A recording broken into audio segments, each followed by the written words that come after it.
mais uma vez conosco. Em primeiro lugar, quero agradecer a Shirley pela segunda vez. Hoje eu me emocionei mais do que a primeira vez, que ela reclamou esse texto na Sociedade Teosófica domingo, o festejo da solstício de primavera, muito bonito, ela valoriza muito o texto.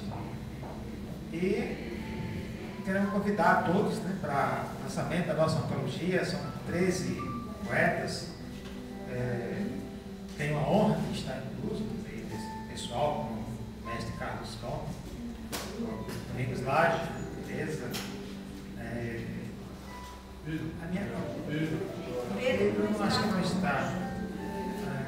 A Noemi. A Noemi Carvalho.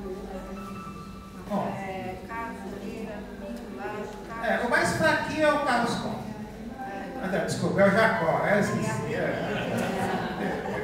Pelo amor de Deus.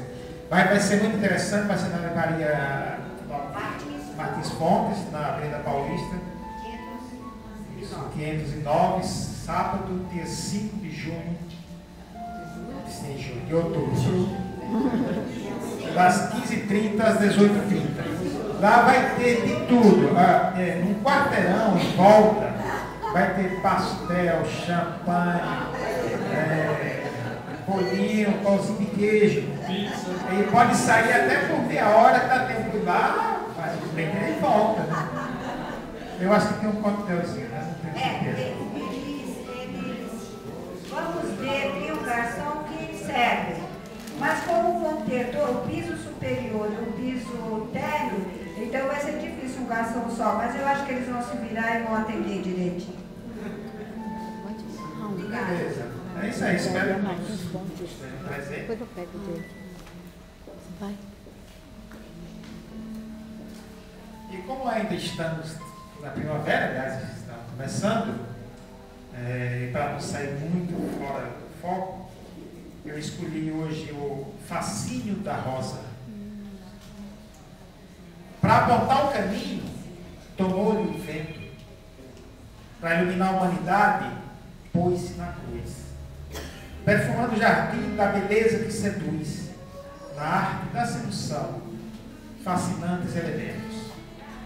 O suspiro protege e aumenta o valor, mas ninguém resiste a tanta beleza exposta. Rosa dos ventos, rosa cruz, apenas rosa, sinônimos de sabedoria, da vida e de amor. Extrai da natureza suas cores e perfume, doa seu néctar às abelhas e aos beija-flores, põe-se nas mãos que brintam seus amores. Abre-se para a vida ao receber do sol o lume, símbolo de ternura, de desagravo das dores. Altar cruzam, divindade e adoradores.